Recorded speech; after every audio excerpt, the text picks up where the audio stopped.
একবার মহাদেব গভীর আনন্দে মগ্ন হয়ে শুরু করলেন তার রুদ্রতাণ্ডব।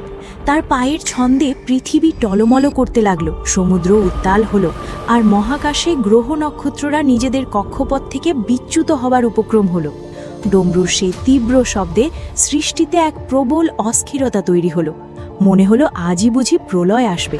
দেবতারা চিন্তিত, ব্রহ্মা ও বিষ্ণু একে অপরের দিকে তাকাচ্ছেন।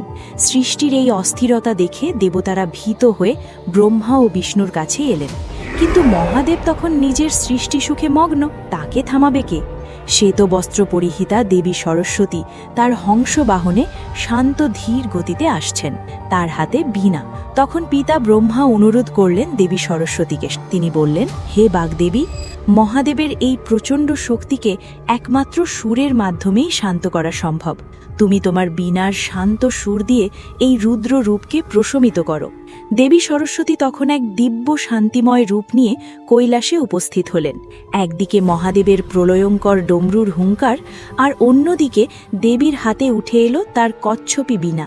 দেবী তার বীণার তারে তুললেন রাগ ভৈরবীর এক করুণ ও শান্ত সুর। ডমরুর সেই কঠোর ও তীব্র শব্দের মাঝখানে বীণার এই সুমধুর ধ্বনি যেন অমৃতের মতো বর্ষিত হতে লাগল। মহাদেব, যিনি স্বয়ং সঙ্গীতের আদিগুরু, তিনি এই সুর শুনে থমকে গেলেন।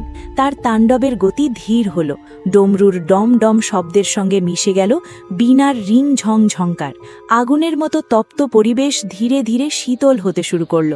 মহাদেবের ক্রোধ বা তীব্র আবেগ ধীরে ধীরে প্রশান্তিতে পরিণত হল। তিনি চোখ বন্ধ করে সেই সুরের সাগরে ডুবে গেলেন। এভাবেই শিবের তাণ্ডব, যা শক্তির প্রতীক, এবং সরস্বতীর লাস্য, যা সৌন্দর্যের প্রতীক, মিলে সৃষ্টিতে ভারসাম্য ফিরে এলো। ডমরু দিল ছন্দ আর বীণা দিল সুর। তৈরি হলো পরিপূর্ণ সঙ্গীত। আপনি যদি দেবী সরস্বতীর ভক্ত হন, তাহলে ভিডিওটি লাইক ও চ্যানেলটি সাবস্ক্রাইব করুন, আর কমেন্টে লিখুন, জয় মা সরস্বতী।